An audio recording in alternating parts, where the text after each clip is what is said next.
Audio Jungle.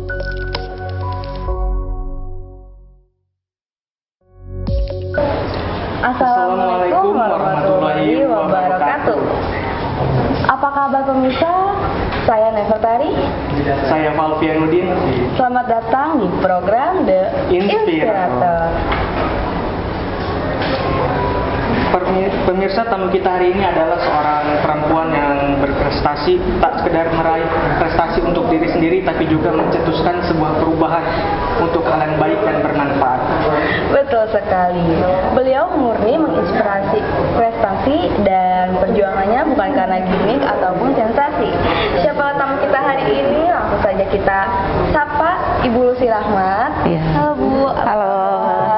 Baik Kak. Baik Kakak. Terima kasih Bu sudah mau datang untuk dialog hari ini. Oke. Bu Lucy, apa nih inspirasi di balik hadirnya kain Nusantara Kitty by Lucy ini? Kalau untuk inspirasi dari kain itu sendiri adalah ketika saya membuka brand yaitu dengan nama Kriti itu, karena saya itu selalu mendengar perempuan-perempuan di sekeliling saya itu mengeluh bagaimana ini kain Nusantara dibuat untuk menjadi suatu fashion yang elegan, keren gitu, sehingga saya terinspirasi untuk membuka membuat fashion dari kain tenun Nusantara itu sendiri, menyelesaikan masalah perempuan-perempuan itu. Iya. Sebagai fashion designer, bagaimana pengaruh kain-kain Nusantara dengan cara Ibu mendesain? Pengaruhnya memang sangat bagus ya untuk itu, karena saya sebagai desainer fashion ya tentunya ingin memberikan yang terbaik untuk perempuan-perempuan Indonesia dalam berkaryanya ya, untuk mengolah kain tenun Nusantara itu menjadi fashion yang bagus itu aja. Karena saya juga Kriti itu sendiri memang tidak hanya memikirkan bisnisnya dan cuannya saja atau omsetnya, tetapi Kriti sendiri itu mempunyai visi bagaimana kita menyampaikan kain-kain Nusantara ke perempuan Indonesia itu aja. Tidak mudah ya Bu menjadi desainer sukses yang rencananya sudah sering dipamerkan di dalam dan di luar negeri. Bisa bagi cerita dong Bu awal mula merintis usaha ini? Untuk awalnya Kriti itu berdiri di tahun 2017 juga. Sebetulnya tadinya saya kan memang pekerja ya, cuma 2017 saya coba untuk itu mendirikan brand Kriti.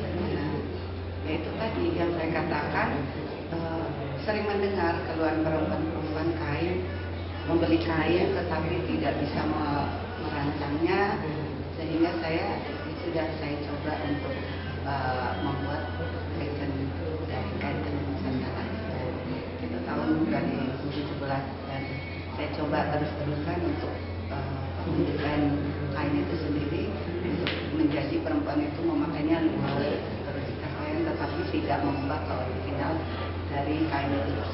Berarti modern ya.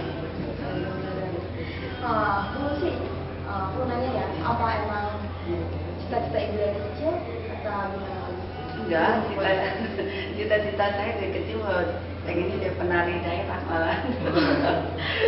Jadi karena penari daerah itu, tari-tarian daerah itu juga kan kita harus tetap lestarikan ya. Maksudnya karena saya cinta, memang suka dengan tari budaya Indonesia, sehingga saya berpikir ya udahlah saya coba merintis dari kain.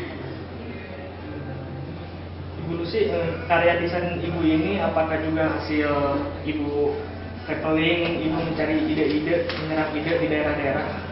Ya, karena saya sebelum pandemi itu kan memang dari daerah satu ke daerah lain, mungkin hampir seluruh Indonesia saya sudah pernah pameran ya. Jadi ketika pameran saya tidak berdiam di stand, tetapi saya keliling itu untuk melihat kain-kainnya Nusantara itu sendiri, misalkan dari Batak, saya lihat glosnya dari Bali, dari Solo. Jadi ide-ide itu akhirnya ya terserah juga ketika saya pameran Menjadi inspirasi ibu ya. Iya. Nih, bagaimana juga nih ibu mempertahankan ciri khas di tengah banyak saingannya saat ini? kalau kita sebagai fashion designer itu tidak merasa takut ya. Kalau sekarang sudah banyak sekali ya desainer yang menggunakan kain nusantara, tapi Kitanya, kreativitas kitanya, terus bagaimana kita tetap mempertahankan brand kita sendiri, tetapi tetap mengikuti awal kita mendirikan brand itu sendiri, mau konsepnya bagaimana gitu. Itu yang kompetitor sekarang memang banyak sekali ya. Tapi bagi kita semua sih tidak merasa takut ya dengan model yang sama, dengan mungkin hampir sama lah, semuanya sama ya, gitu. Jadi tinggal kreativitas kita. Jadi kita harus benar-benar kayak gitu ya kayak Kreativitas kita lah untuk bagaimana tetap berkembang, tetap fashion kita tetap ada gitu. Terus kita juga nggak hanya seperti itu ya Mas, maksudnya kita harus bekerja sama atau kolaborasi dengan teman-teman yang lain. Baik Ibu, ngomong-ngomong siapa sih sosok yang Ibu impikan untuk menggunakan hasil desain? Sosok ya, kalau sosok pasti kita pengennya yang ini ya, pengennya yang terkenal gitu. Figur gitu. Ya, pengennya sih ibu negara ya. Itu kan cita-cita ya Kak ya. kalaupun tidak, tapi perempuan Indonesia sudah suka dengan kain nusantara, digunakan itu pun sudah satu kebanggaan bagi kita.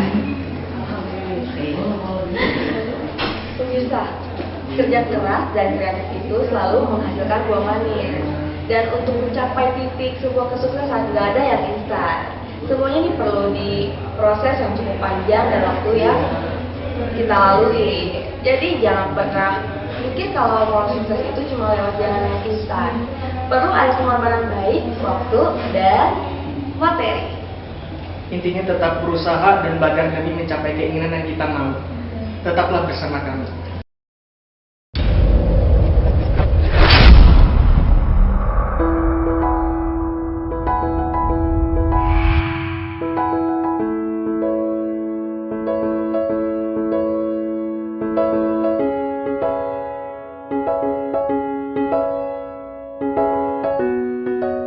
Selamat datang di Fakultas Ilmu Sosial dan Ilmu Budaya Universitas Pakuan, Bogor. Fakultas Ilmu Sosial dan Ilmu Budaya atau FISIP merupakan perubahan dari Fakultas Sastra yang berdiri sejak tahun 1980.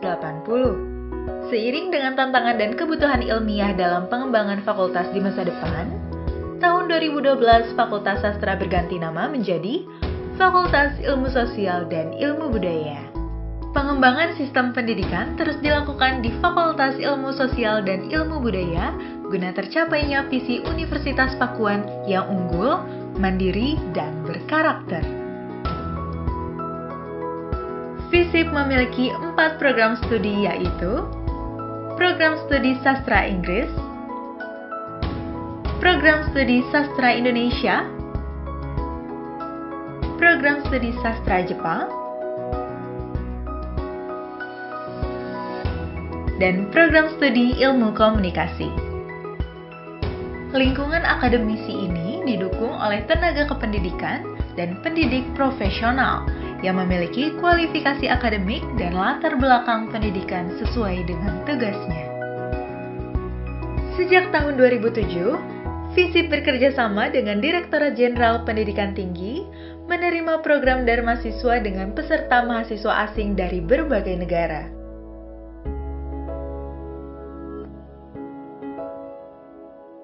Sebagai wujud nyata tata kelola pendidikan yang baik, Fakultas Ilmu Sosial dan Ilmu Budaya memiliki sekretariat administrasi dan sekretariat akademik yang menjalankan tugasnya secara profesional.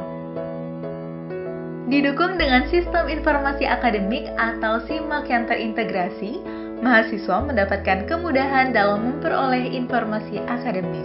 Unit penjaminan mutu fakultas dan Unit Penelitian dan Pengabdian pada Masyarakat Fakultas hadir sebagai pemenuhan standar pengelolaan pendidikan tinggi secara konsisten dan berkelanjutan.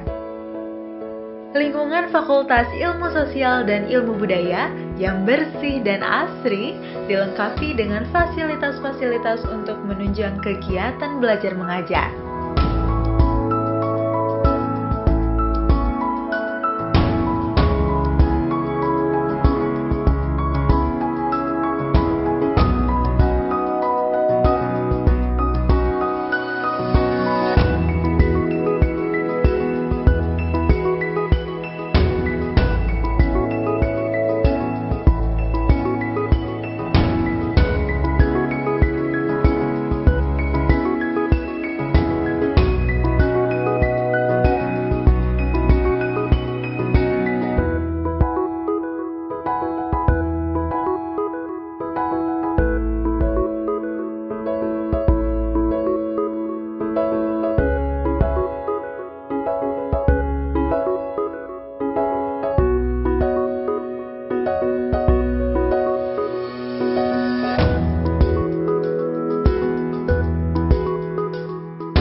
FISIP ikut mendukung program Bogor Tanpa Plastik dari pemerintah daerah dengan menyediakan fasilitas wadah air minum isi ulang di setiap lantai fakultas.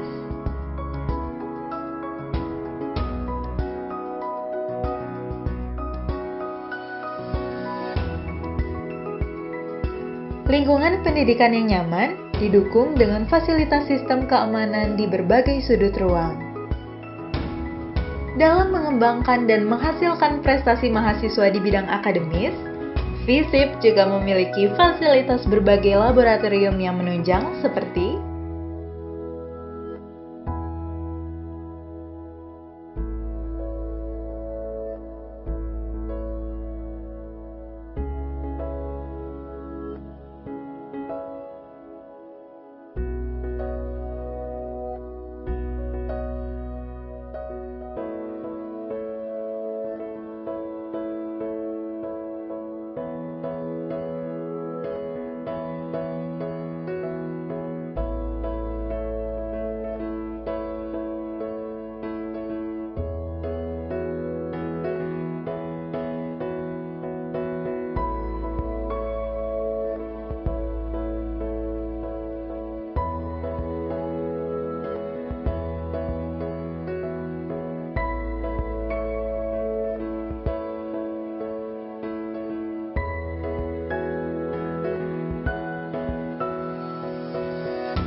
FISIP juga memiliki kelembagaan mahasiswa untuk menjaga kualitas pendidikan dan keaktifan mahasiswa dalam berkegiatan.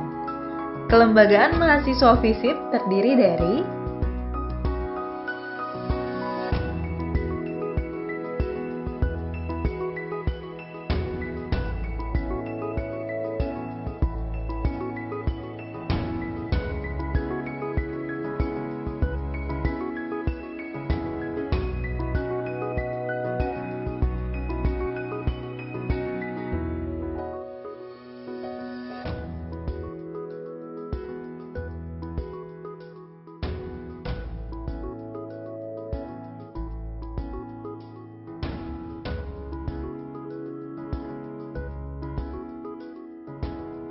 Dalam kegiatan aktif organisasi tersebut, mahasiswa telah memperoleh banyak prestasi baik di bidang akademis maupun bidang non-akademis.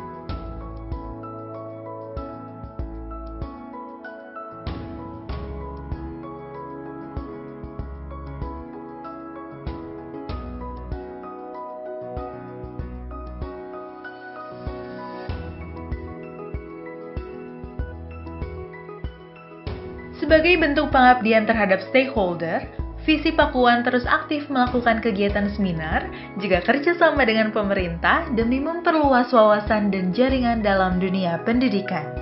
sehingga dapat dinilai berkualitas dan memiliki kuantitas yang baik yang terus berkembang untuk masa depan.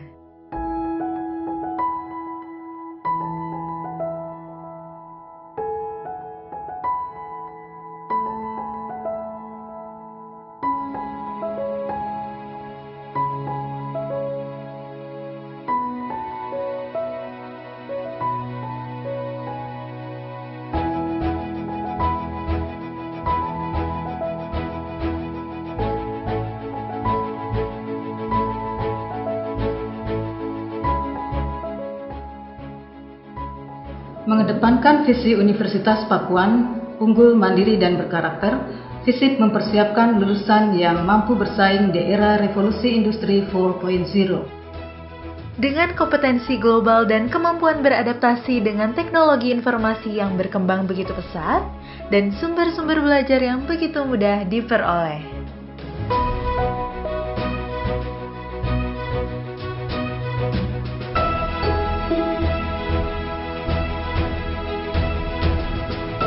Kami mengajak Anda semua untuk bergabung bersama kami di FISIP Universitas Pakuan untuk mewujudkan cita-cita dan masa depan yang lebih baik.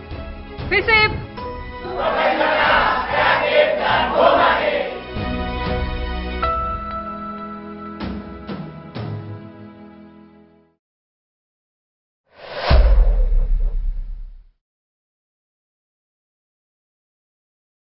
Kembali lagi bersama kita di program acara Inspirator.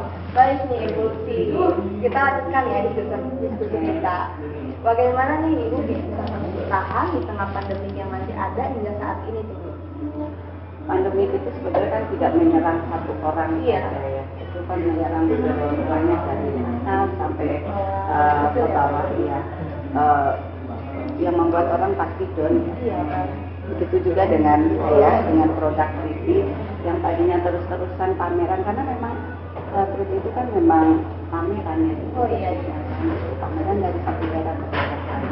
Pas ada pandemi seperti itu kan kita langsung tidak ada pameran gitu. Artinya membuat kita down juga, tetapi kita selalu 3D itu sendiri mengambil inisiatif ya berproduksi banyak, mengurangi untuk produksi dan mengurangi budget-budget. Itu yang strategi yang kita ambil selama pandemi, sehingga saya tidak memulangkan karyawan gitu. Jadi produknya dikurangi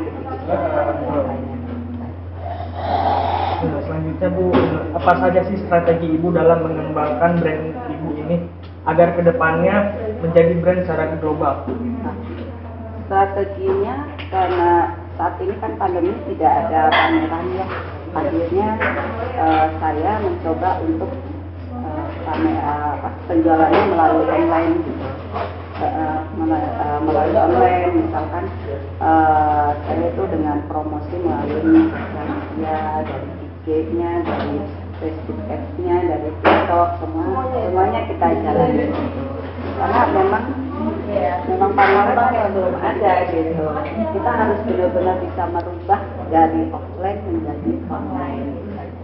Itu strategi kita yang Kan Ibu itu kan sebagai desainer ya, yang seni, yang rendah hati. Apa saja nih pengalaman keseharian Ibu selama ini? Pengalamannya sangat banyak dan sangat membuat saya bangga ya, karena yang tadinya awalnya saya tuh tidak tahu ini kain apa, ini kain dari daerah mana gitu. Dengan saya membuka usaha ini, saya pelan-pelan bisa mengenal dari pikir saya ini kain dari sini, dari Lombok, dari Bali gitu, nama-nama itu. Nah, kebanggaan saya, pengalaman saya bangga itu ketika saya pameran, saya tuh seperti mengedukasi orang customer yang datang. Saya edukasi, oh kain dari mana, itu satu kebanggaan buat saya karena bisa menyampaikan kain-kain budaya. Menurut Bu Lucy, apa yang harus dilakukan sih dalam meningkatkan eksistensi unggulan di daerah? Yang harus saya lakukan agar brand 3D tetap eksis pastinya dengan tetap mempertahankan konsep awal brand Kriti itu sendiri tertentu, walaupun nantinya kreativitas yang ada di produk itu bertambah. Misalkan saya juga tidak menutup kemungkinan untuk bekerjasama dengan pengrajin craft, misalkan dari yang tadinya hanya menggunakan kain tenun, saya sekarang bekerja sama dengan rajut, jadinya rajut nanti saya aplikasikan di dalam baju itu sendiri. Jadi bukan, kita tetap ada blazer, ada dress itu, cuma kita kreativitasnya yaitu bekerja sama dengan teman-teman KM. Tapi ibu pernah nggak sih kayak endorse artis? Jadi kan sekarang banyak banget ya kayak orang tuh kayak endorse artis atau influencer atau gimana? Saya tidak pernah endorse artis, tapi artisnya yang beli kainnya. Berarti keterlaluan banget ya. Udah cukup ini ya Bu. Seperti banyak yang kenal kayaknya. juga para budiman. Parah banget. Siapa lagi tuh? Ada lagi? Banyak ya? Bima, ayo kalau dia. Oh, Bima. Ya berarti udah terkenal banget ya gitu. Oh ya Bu nih, kami juga mau menanyakan nih, secara keseluruhan menurut Ibu itu bagaimana sih potensi pasar tenun kita di Indonesia? Potensi saat ini saya lihat kan memang desainer banyak yang menggunakan kain tenun Nusantara, artinya potensi kain-kain itu sendiri pasti naik dong. Kalau penenun sendiri juga penjualannya, terus pembuatannya pastinya naik potensinya. Karena selama saya membuat desain ini banyak desainer-desainer yang menggunakan kain seperti itu. Jadi tidak pengrajin itu tidak stuck di situ karena memang banyak desainernya. Itu dari inspirasi Ibu sendiri atau Pak? Misalkan yang jalan-jalan ke Jogja, Ibu ke ini atau kayak Ibu kan pasti otomatis kemana-mana nih ya kayak ke Indonesia dong kayak seperti kayak di Jogja. Ibu pernah di Jogja? Kalau untuk kain tenun lurik sendiri itu kan memang Kriti itu ciri khasnya adalah lurik. Itu dari Jogja sendiri. Betul. Jadi kita langsung ke pengrajinnya di Jogja. Kalau untuk tenun lurik kita ke pengrajin langsung, tapi kalau untuk Baduy juga kita langsung ke Baduy. Tapi kalau untuk ulos yang saya ini Bu. ya ulos, Salah satu ini. ya Wow, ini keren. ulosnya saya paling dengan teman. Kerja sama gitu ya atau Iya, keren. Baik Bu, sekarang kan Kriti makin berkembang. Oh, keren. Pelanggannya dari mana saja sih? apanya tuh? Pelanggannya dari mana saja? Alhamdulillah sudah kayak itu yang saya katakan sudah pameran nanti seluruh Mana-mana ya? Indonesia. Jadi alhamdulillah sih dari Indonesia juga kemarin karena kita juga waktu pas pandemi kita online dan itu dibantu sama Pengurus RI itu sampai ke Singapura juga kita sudah karena kita juga sudah pernah bertemu di Malaysia, Hong Kong. Nggak hanya di Indonesia doang berarti. Keren banget. Nah, semakin menarik nih perbincangan kita hari ini nih. Tapi kami juga ingin menanyakan resolusi Ibu di tahun 2002 yang akan mendatang ini. Dijawab selepas yang satu ini ya Bu ya.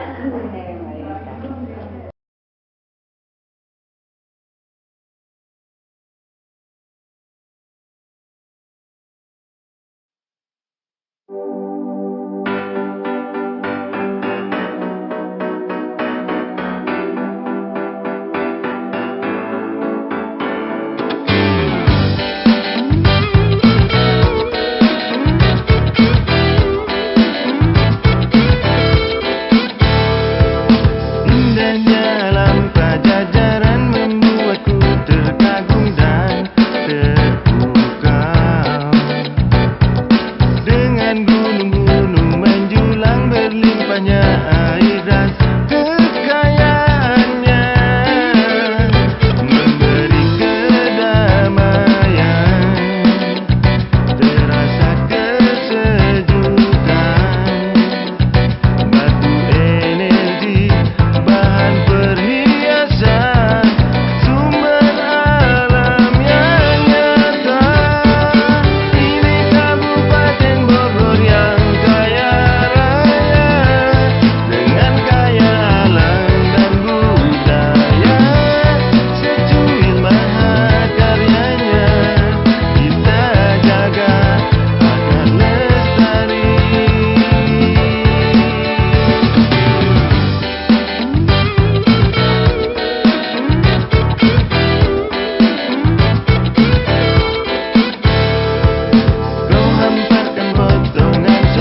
Masih bersama kita dalam program acara The Inspirator. Ulusi, nih apa nih yang bisa Ibu gambarkan tentang sosok Ibu di balik Ibu sendiri? Kalau ngomongin tentang ibu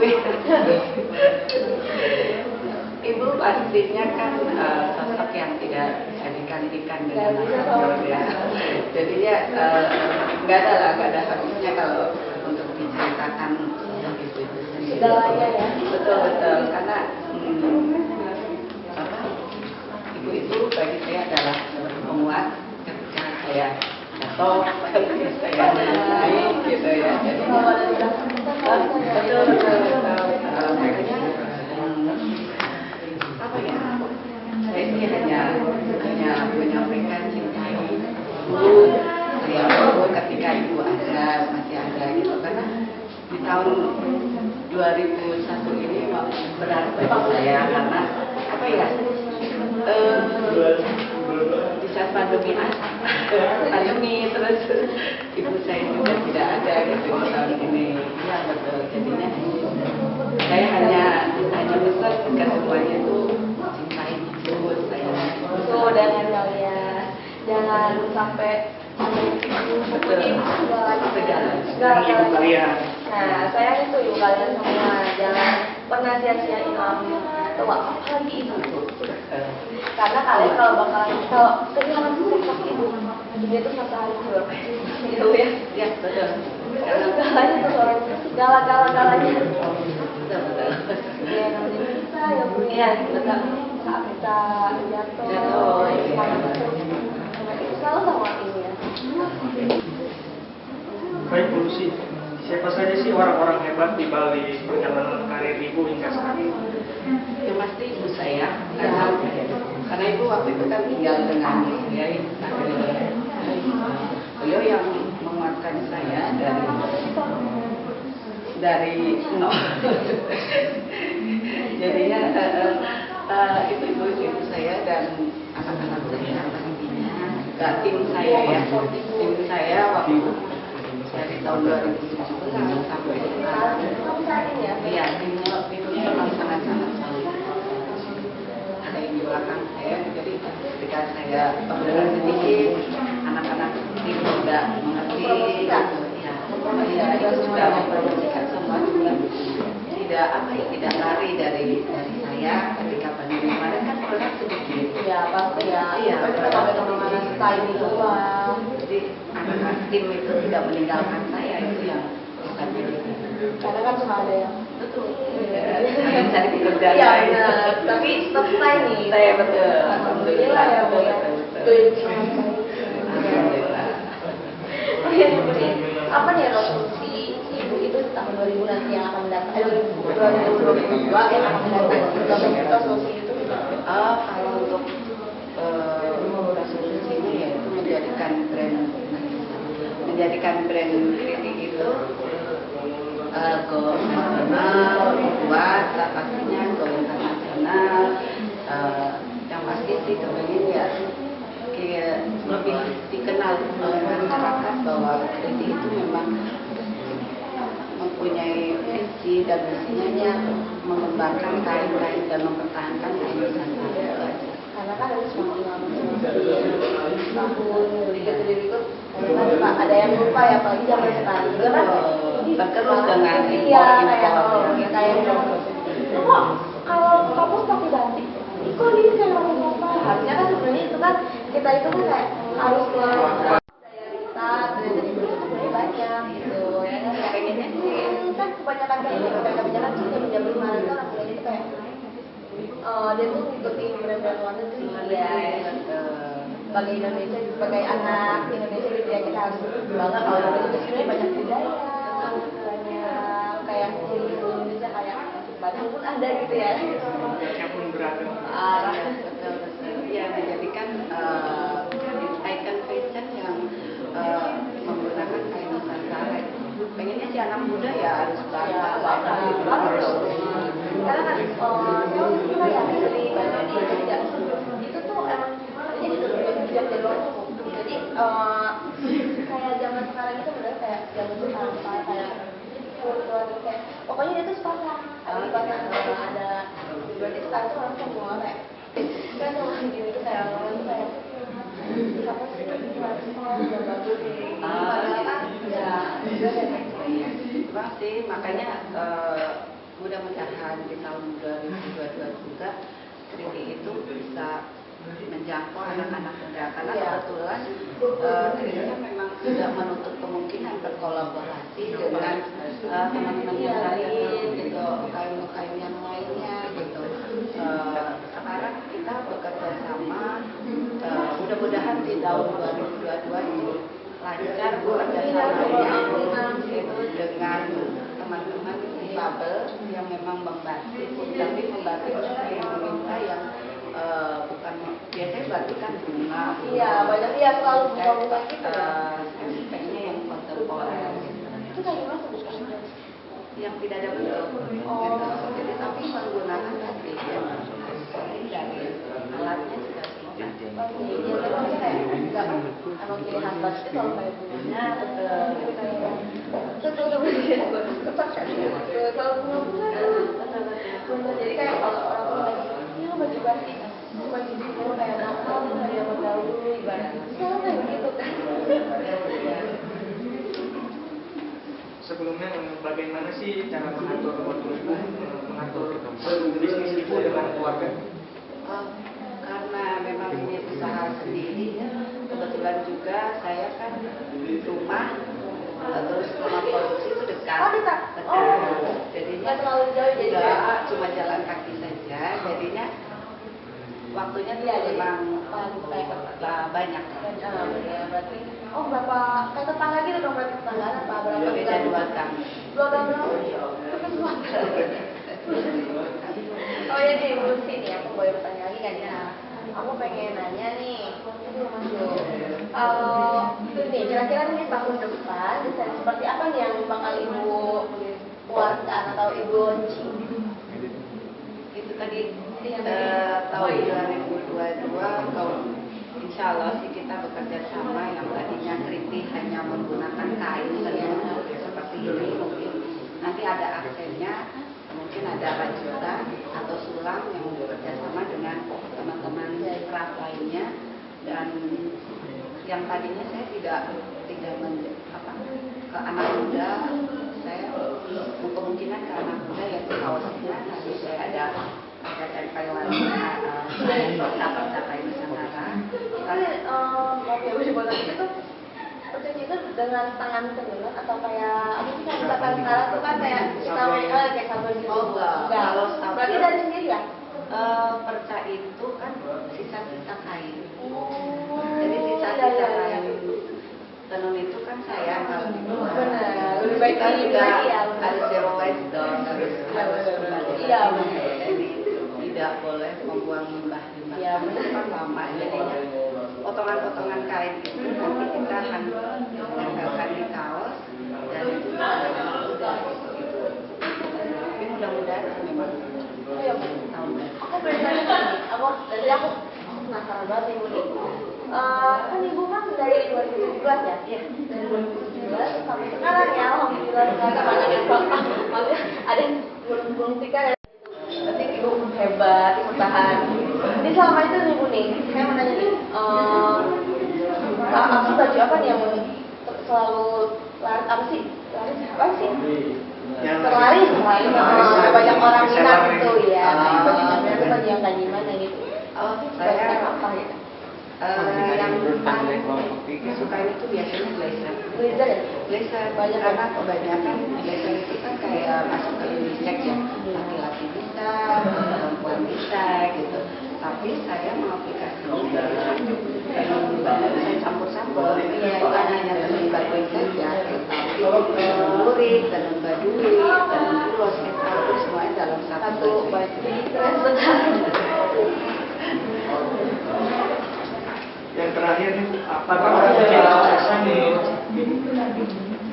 Kata kunci saya, Iya, tren itu bagi saya adalah ketika saya sudah bermanfaat bagi orang lain dan orang lain itu mengakuinya.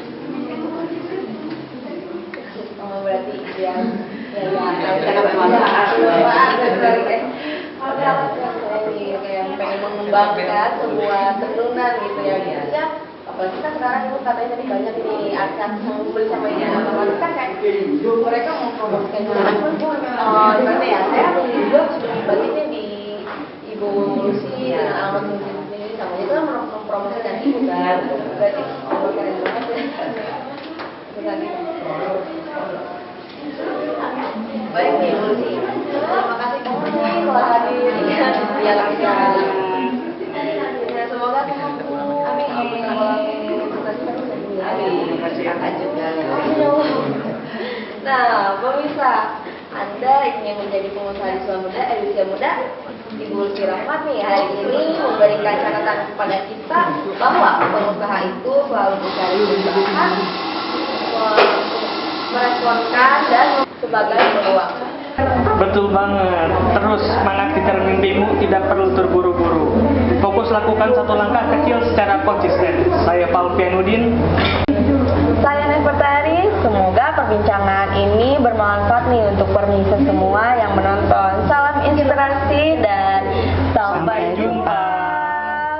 Kasih kakak, kasih. Resolusinya yaitu membuat Kristi itu menjadi go nasional, go internasional, dan tentunya Kristi itu bisa memberikan semaksimal mungkin untuk perempuan-perempuan Indonesia mencintai kain Nusantara.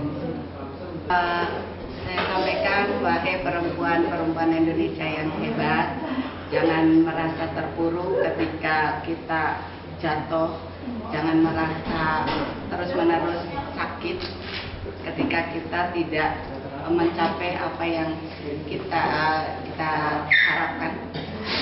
Tetap, karena sesungguhnya perempuan itu adalah makhluk nyata yang hebat, yang kuat. Sehingga tetap semangat, dan untuk perempuan di sana yang mungkin kehidupannya tidak semulus, misalkan single parent atau apa, tetaplah semangat untuk kehidupan keluarganya dan anak-anak. Kunci sukses saya adalah ketika saya bermanfaat untuk orang lain dan orang lain itu mengakuinya.